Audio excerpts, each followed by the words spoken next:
The Strengthening Communities podcast is brought to you by Access Services.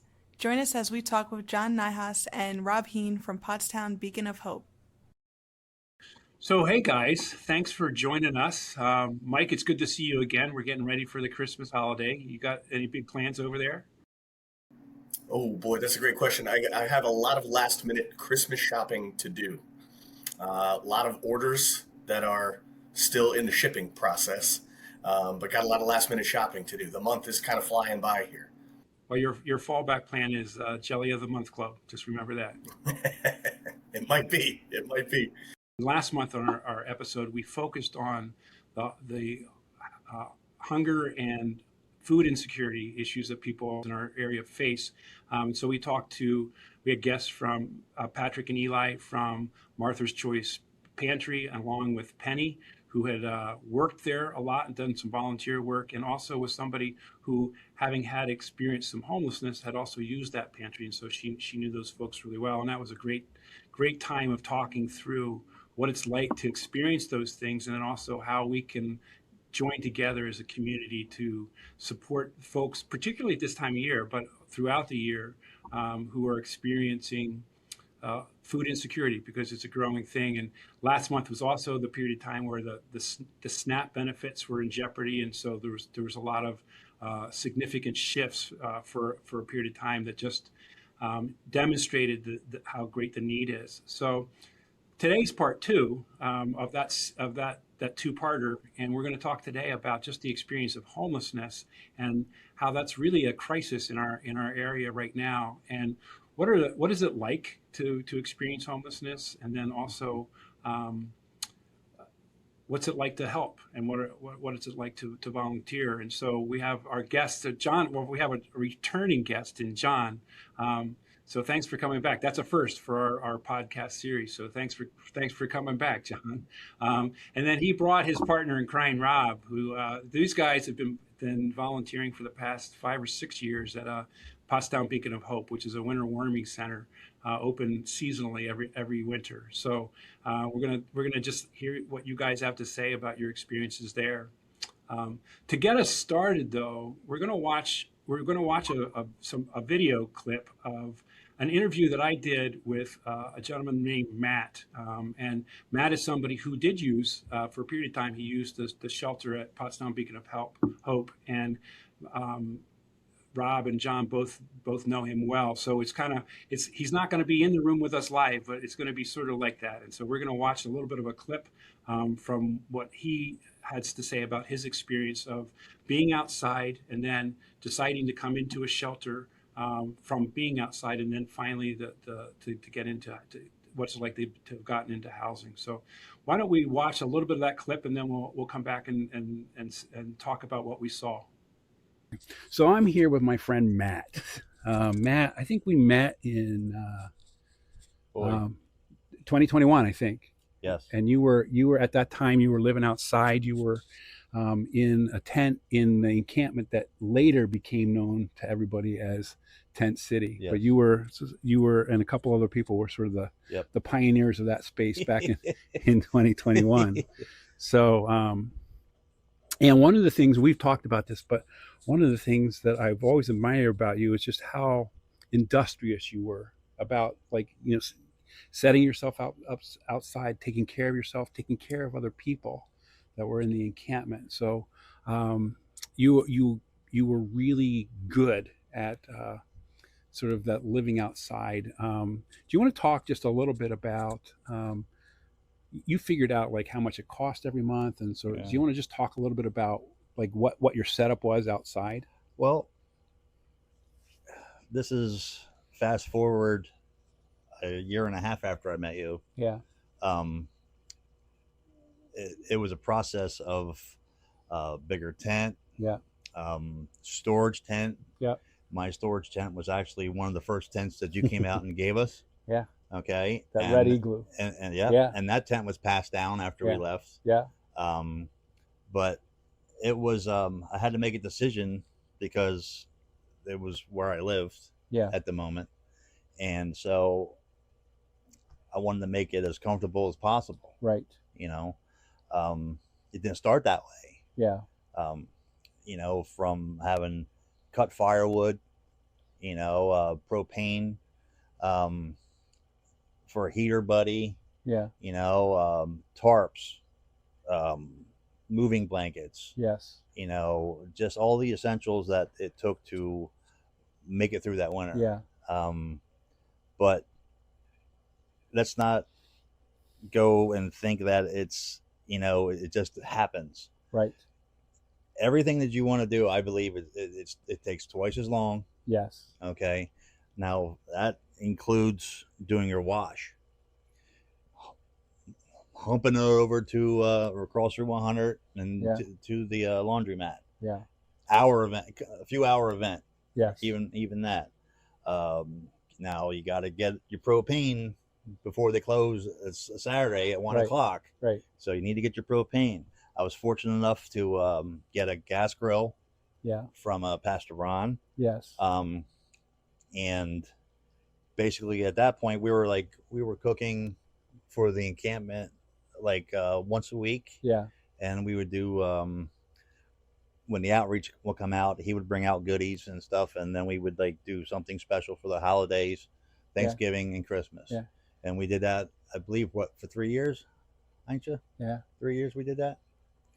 2 while we were there, once while we were here. Right. And that was we enjoyed it. Yeah. We enjoyed it, and they did too. I think we had 15 to 17 people we cooked Thanksgiving dinner in the woods. Yeah. For 17 people. Yeah. But you have the your food. It was roughly $100 in ice a month. Yeah.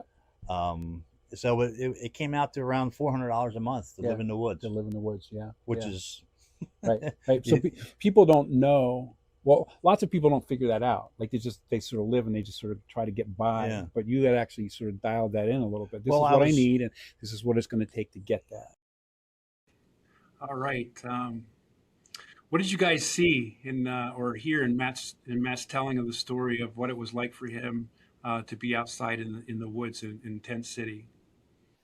For me, I think the amount of effort that he put into it, and like everything was such a chore, such a project.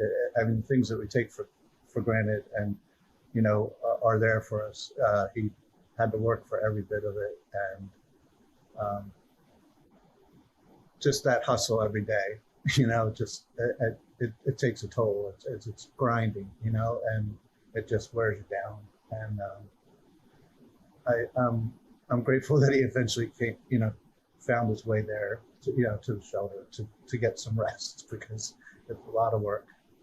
Yeah, Matt is the first guy that really made me understand the amount of time it takes to just get anything done when you're living homeless like that. He would share with me, just how long it took him to do stuff, just basic, like he was even saying, basic tasks. And I just had, it probably would be something if I ever thought about it, it would be different, but I just never thought about it. It's just another thing that never entered my mind.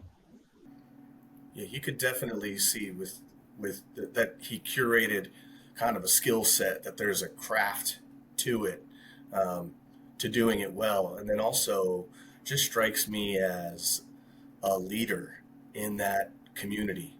Like you said, give you the shirt off his back kind of guy. And also understanding, like, we're still going to carry through on some important traditions here. And I can only imagine the kind of task it would be to prepare a meal for 17 people in the woods on a grill. I can only imagine the kind of craftsmanship that has to go into organizing that, preparing the meal, making sure that everybody is taken care of well. So definitely he strikes me as having that kind of leadership mentality, and that there's a real skill set that he I don't know if he had coming in, but he definitely curated it while he was out there, and then tried to use that skill to help support the other folks that were next to him out there. So definitely impressive. I just wanted to add to that. He definitely was that leader, and just the other part of it is a community. Everybody kind of looks out for the next guy and helps. It's not you're on your own feeling out there. It's just everybody's chipping in, and Matt certainly took the lead in being in charge out there and helping everyone out. Yeah. Yeah, Rob, I was going to say the same thing that you just mentioned, where it is a community, and there's all the parts of a community there. So some people have more needs, some people don't have the same skill set that Matt showed, and so they rely on the help of other people within the encampment to get the things done that they need. But I remember before one of the holidays, I having the same conversation I had with other people. So, who are you having over for Thanksgiving? Well, he's cooking for 20 people.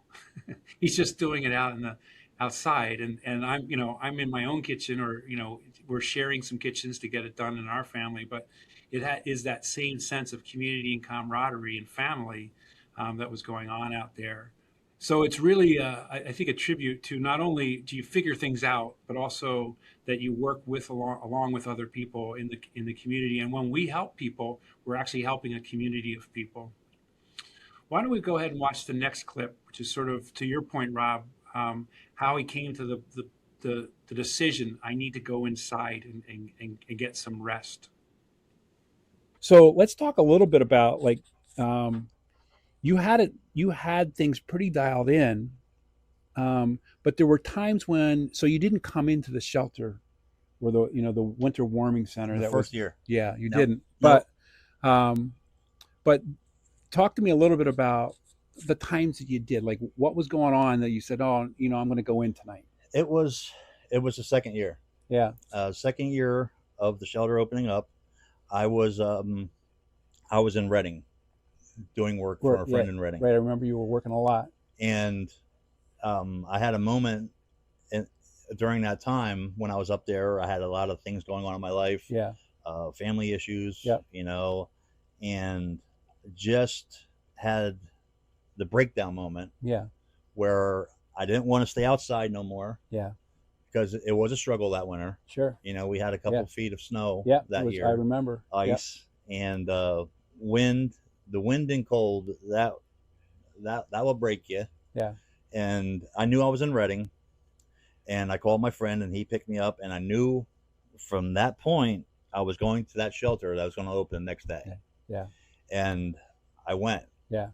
And it was one of those moments. Yeah. It was like, whew. Yeah. I didn't have to worry about cutting wood. I didn't have to worry about, if my spot was going to get ransacked or my items were going to get stolen. It was just a peace of mind knowing that I had a warm place to be. Yeah. That people didn't look at me a certain type of way. Yeah. Because I was still standoffish. Yeah. I was, stubborn me, you know what I mean? Because I'm going to the shelter to try this out. Right. And it all worked out. Yeah. I had a warm meal every night. Yeah. No brainer. Yeah. It was a no brainer. Yeah. You know what I mean? Facilities to do my laundry. No brainer. Right. You know what I mean? Yeah. And then I was fortunate enough to get picked up by my boss every day at 8:00. Yeah. And dropped off at intake. Yeah. Yeah. To get shuttled over. And it was at that point it was nice. Yeah. It was nice. Yeah. And I think some people who don't understand all of this might look at it and say, well, it's just overnight. You have to leave during the day. It's not really housing. It's not really permanent. Mm-hmm. It's just sort of this temporary thing. But it was enough. Yeah, you're describing how even a small thing. It was enough. Yeah. For them, like 8 hours. Yep. 9 hours to rest my head and just decompress.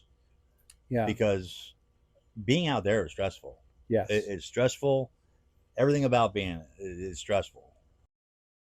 This is his description of sort of coming to the point where, he decided he needed to go inside. What did you guys hear in what he was describing? It was nice to hear Matt's side of it and his perspective. And that even opened up some doors for me. You can't just hear him say those things because judging from the outside of what I see. He had it together. He was a mountain of a man and seemed like he could do anything. I think former UFC wrestler. He was put together, and to have him, be broken to a point where he felt like he could enter a place that he was afraid to come to, right? I mean, he knew where he was at in the woods, and coming to a shelter with other people there, to other guests, and just what that's going to be like. And I'm grateful that he was able to, make that step and, get the well-deserved rest that he needed, and I think you had said it like that. I was of the mindset of like, this is only a Band-Aid, it's not solvent, but to hear from his own words that, it was enough. It was what he needed. And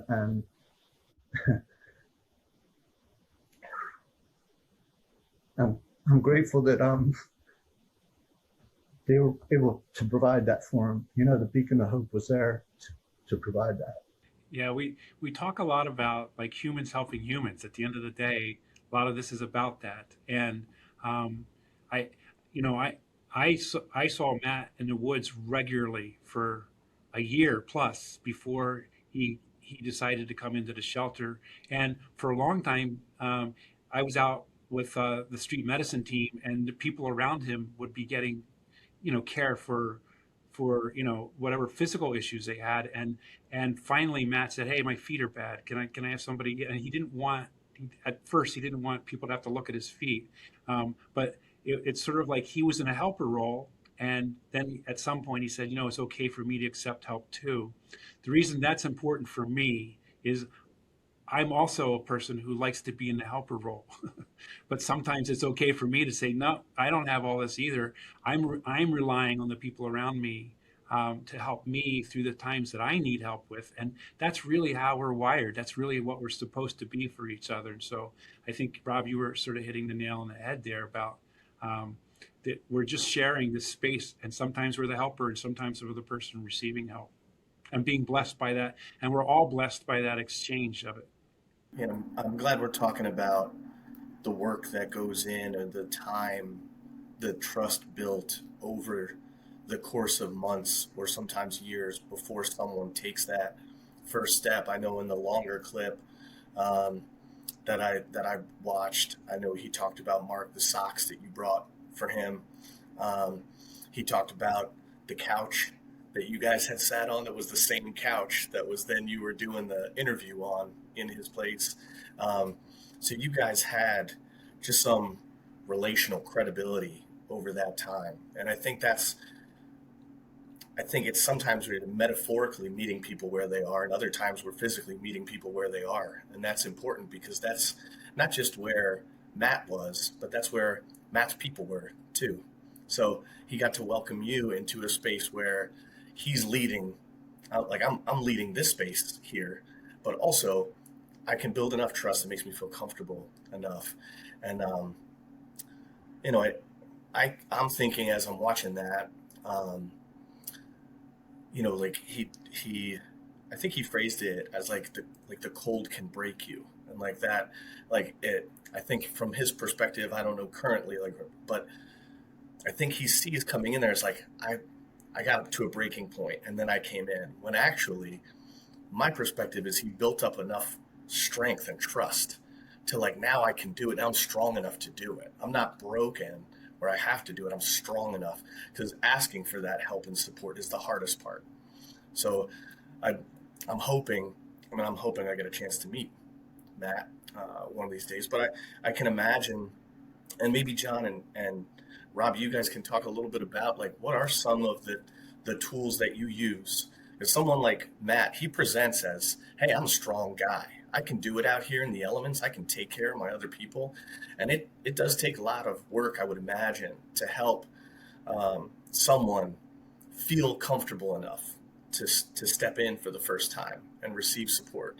So are there some tools that you guys use that you have in your toolbox of like, this is how I show up with people and help build that trust with people who might be a little resistant to receive it? Yeah, I mean, the main thing is time in. You have to go at it with the attitude that, you know, it's something that's going to take time. And I remember, you know, actually, I remember the first time I went out in the woods with Mark, there was just an enormous amount of distrust in me because I had never been there before. Nobody knew who I was. And, you know, time in, showing up, being there, and eventually, you know, that's the main thing.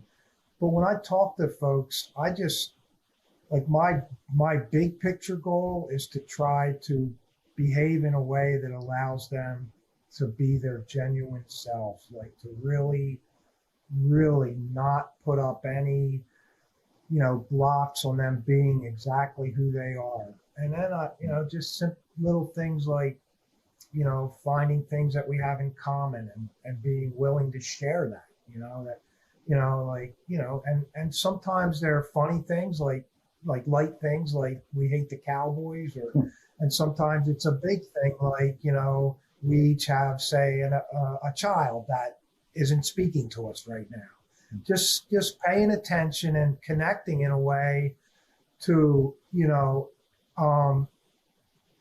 to really create an environment where you are more similar than dissimilar.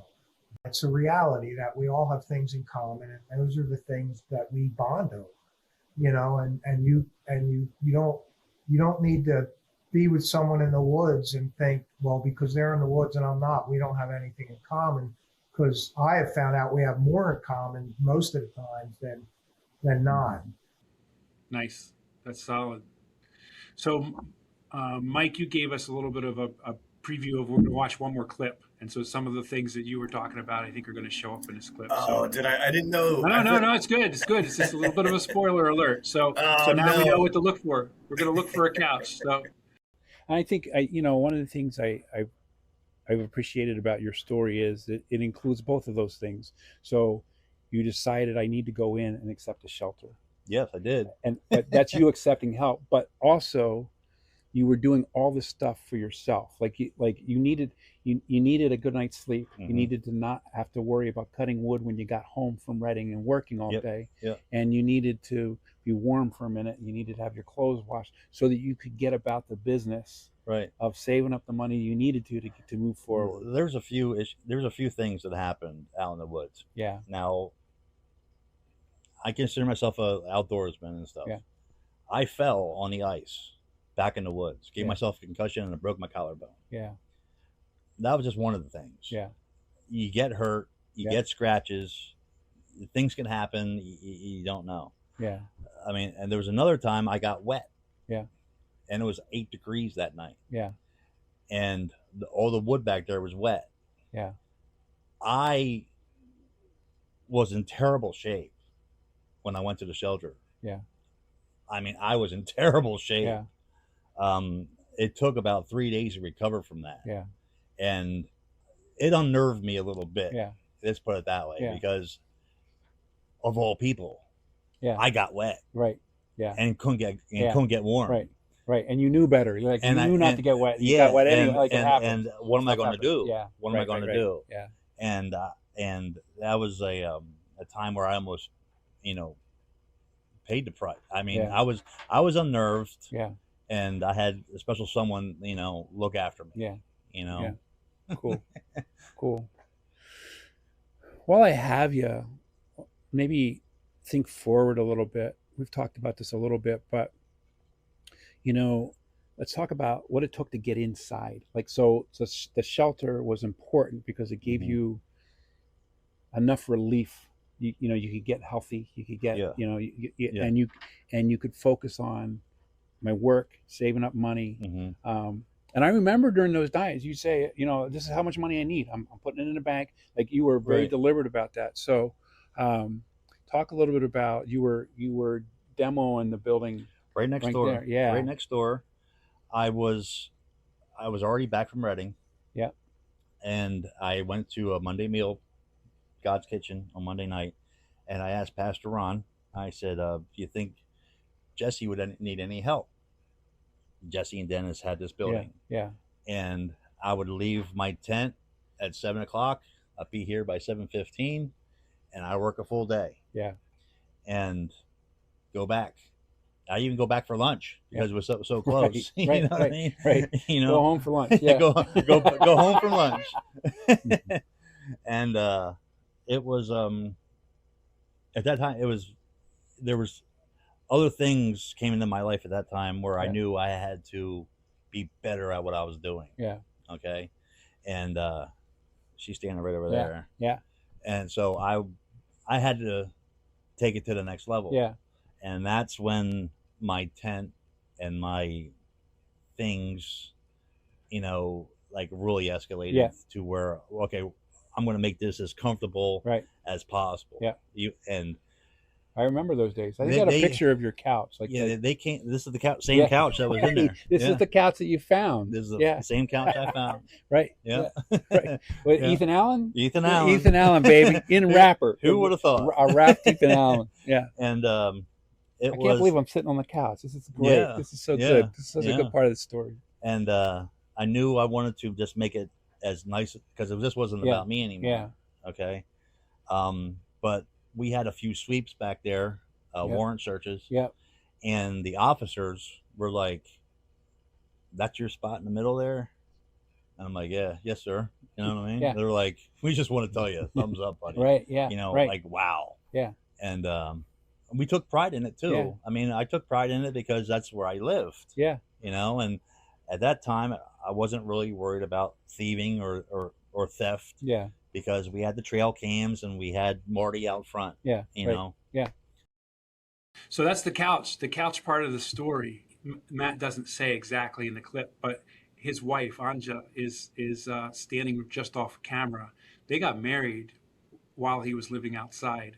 And so I don't know, were either of you guys at the wedding? I was away on vacation. I was not. I was not. When I got back, they still had like an archway put up in the middle of Tent City where they walked under. It was really kind of a cool thing. Again, not the kind of thing that you think of when you think about people living outside. One of the lines that struck me in what we just watched was he said, "I took pride in it. It was because it's where I lived. It was my home." And not everybody who lives outside gets to that spot, but it was interesting to me that he took care of what he said was his home, even though it was outside. And I've known other people who are also sort of, this is my space. It's I don't know how long I'm going to be here. I don't know. I don't have permission to be here really, but I'm going to treat it like this is my space. So, anything else that you guys noticed from that part of the interview? Care for his spouse, I guess. Yeah. Meeting Aincha, I don't know if everybody knows this, but she was working at Beacon of Hope, and that's where they met. So it was kind of a great thing to see them two, get together, get married, and the care that he took of her, like while they were, not in the best of places to be, but he made it a home. With a little help from Ethan Allen. It was a starter couch. He saw that on the side of the road on his way home with his boss and said, "Wait, what is that?" And then he went back at night and lugged that thing in a wrapper a mile or so back into the woods. And then it's followed them into their apartment. They've been there for a year and a half. He handed down a lot of his not only his spot, but a lot of the things that were in it. He mentioned the igloo tent, which was one of the first tents that I had handed out to him in probably late 2020, 21, early 2021. And it was still there when the encampment was finally closed down. It had been handed down 3 or 4 times. It was a well-made tent, so it withstood it. But you could see sort of the generational life of the encampment. I was going to say too, I guess a question that I have, because I'm not entirely connected to the homeless community. Like, I understand what our street outreach program provides, that support our street medicine, but I'm curious, because obviously he had a skill set for thriving in the woods, for thriving in homelessness, for being resourceful. So I'm curious if that is not just paying forward like his things to other people, like you can have my setup or I'll hand this down to so and so, but handing down the skill set, or whether that's to other folks in the encampment, or whether that's to a new street outreach worker who's coming out there trying to help other people thrive in their circumstance. So I'm curious if he was able to pay that forward, because he's obviously very strong in that area where he has a lot of knowledge to give someone else. I mean, his personality speaks to it, but you'd have to have somebody willing. I don't know who was willing and who was like an apprentice. Yeah, or Yeah, I don't think there was an apprenticeship going on or mentorship in that way. But I think what he did, and there were others in the encampment too. There was the leadership sort of stepped forward, and he was part of that. It shaped sort of the DNA of the camp a little bit. And so whether it was specific skills or just sort of setting the tone for this is how we're going to be here. This isn't in the interview with Matt, but there was a period of time where some folks volunteered to donate a porta potty and a shower to be put in the camp, and to pay for the servicing of that. And we were pretty worried about that, because we were worried that somebody would trash that, somebody would come through and sort of not use it correctly or leave stuff in it or something. And the service company was very clear, if anything ends up in this porta potty that's not supposed to be in a porta potty, then we're going to shut the whole thing down. And so we had this big conversation with everybody in the encampment and said, it's important that we collectively protect this so that everybody can make use of it. And it worked great. That, and I wasn't, this was the first time we had tried this, and I wasn't sure what was going to happen, but they were able to maintain some sanitation and some water, which other encampments that is unheard of, because they were able to have this culture where people were taking care of the camp itself and sort of owning it, taking some responsibility to make sure everybody could make use of the help that was being offered. So I think in that sense there was a lot of leadership influence that happened to set the stage. Let's watch the last clip, and then I want us to segue into some of the experience that you guys have had as volunteers.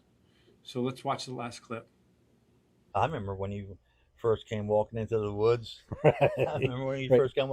Who's this guy? Right. You know what I mean? Like deerskin gloves. I still have the socks that you gave me. I know. Upstairs. That blew me away. Carhartt socks are his.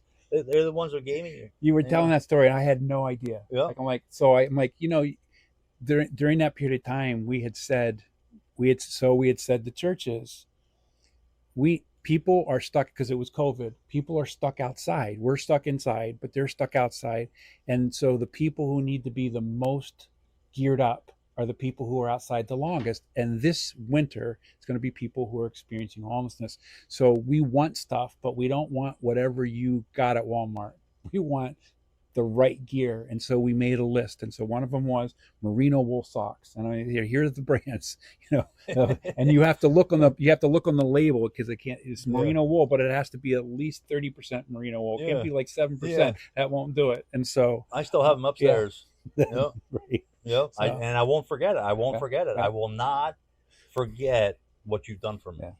And when you called me up that one day and were like, would you be honored? Would you want to speak? Yeah. And I was like, no brainer, man. Right. Like no brainer. Those kids, like they're doing another event in September.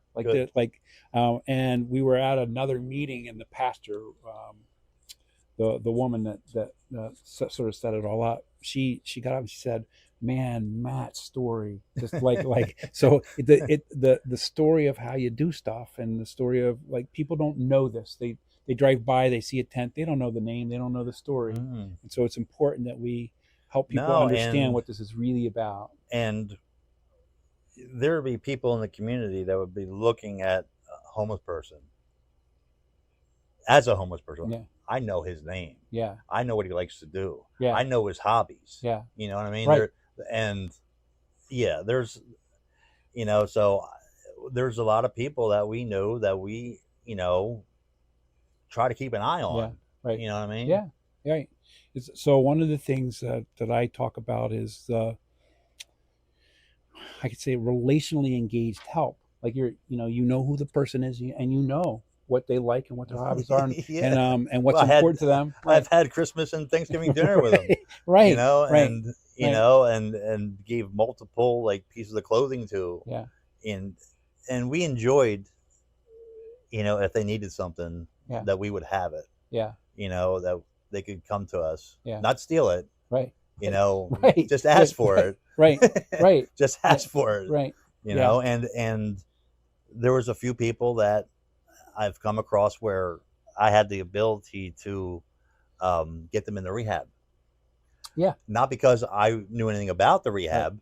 It's just that I knew the person to call. Right. And they would have them in the car in 3 hours. Yeah. Yeah. And that was that was special too. So about 2 months ago, Matt sent me, he just sent me a screenshot. He just texted me a picture of a pair of socks sitting on his dresser. And he said that he and Anja had gotten their winter clothing out, and there on the top of it was a pair of Carhartt socks. And they were the socks that he was talking about. And again, it just sort of blew me away that, that this was a part of him that he was carrying forward, that something that was given to him 5 years before was still part of his life. And it reminded him of not only his path, his story, but also reminded him of all the people that had some part to play in it as well. One of the things that we have for people, how can people help? And one of the ways is that we still have that wish list, which we'll have published at the end of our podcast, that these seem like small things, but they are really big difference makers in the people in people's lives. What else did you guys sort of hear in that clip with Matt? So you have him receiving help that was offered that he needed. You have him helping people get into rehab. He is fluidly moving back and forth through all of those roles. And I think, to me, like that's kind of the goal. The goal isn't for like someone like me to stand outside the boundaries and help in any way I can. And the goal isn't for someone who needs help to just receive help and move on with their day. The goal is for us to become more and more interactive to where you look up and you have people from all different parts of where they began in this journey being part of the solutions for this situation. Just showing up and being there and being a part of it, like you don't know what impact you have in people's lives. So it could be the smallest of things that mean the world to that person. And you just don't really know. And it's just to show up, it would be what I'd want to say to people to volunteer, just show up. It changes your life, that you are impacted. Like John said, the veil of bias just drops away, and letting people into your life, and they become a part of your life, and you become a part of theirs. And there's an exchange, like John said, that it flows both ways. I've been given so much, and the gratitude that comes through is overwhelming, and you can't not be impacted by that.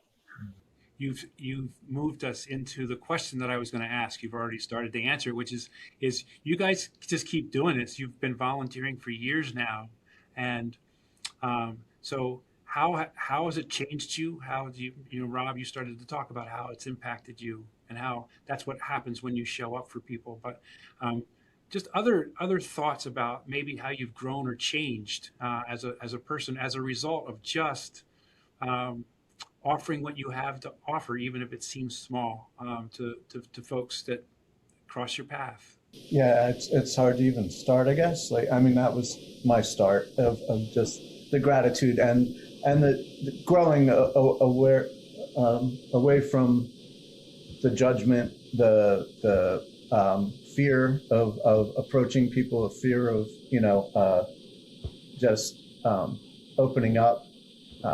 Those pieces have definitely, grown, changed for me. And sometimes they're long periods of time to be with people. I've taken people on, down to get driver's license, just to be with and to, allow them to be who they are, and that's okay. And yeah, the list goes on, I think. Yeah, it's definitely made a great impact in my life, and I'm grateful for it. I more and more just keep doing it because of how much I enjoy it. And it started out as, me, I mean, for good reasons, good worthy reasons, but, and, coming from a place of privilege, coming from a place of having excess and wanting to share that with folks who don't have enough. But it just has evolved into relationships, and relationships that are now, years old, and new relationships that form, as the wheel keeps moving. And it's just, it's opportunity to engage in an activity that just broadens everything about my life, my vision of humanity. It broadens my understanding of, how different people react differently to hurts or pains or struggles. And it's just like, I honestly feel a deep gratitude for the opportunity just to be a part of it. It's no longer, it's no longer anything more than that for me. It's a great opportunity to expand my relationships. And I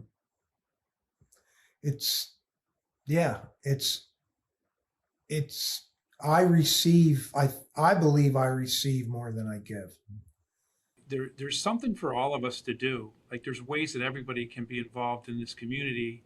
And I think you guys, both Rob and John, talked about how when we do this work and we just get it sort of immersed in it, we become part of a community, and everybody's participating equally in community. And that's really sort of what this entire podcast series is about. How do we strengthen our sense of community, that we all sort of belong, and that we all need help some of the time, and we all have something that we can offer for the good of the community at another point. So some of that is donating, and we have ways that we still have that wish list. We still wish for it. So there's lots of ways that people can donate. But we also have lots of volunteer opportunities. Beacon of Hope is one of them, but we are in the middle of another Code Blue season that is stretching out without much of an end in sight. And so there's a great need for people to volunteer at those spaces. So we will, at the end of the podcast, put up resources there for that as well.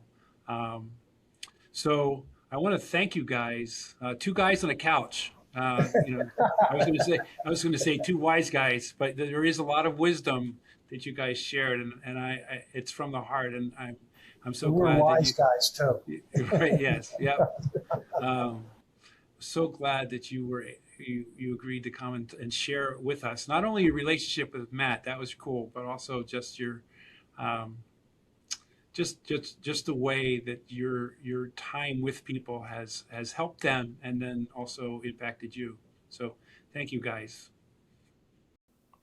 Thank you so much for listening to our podcast. We hope that you enjoyed hearing from people who are strengthening our communities every day. Search for and follow us on your preferred streaming platform to hear future episodes.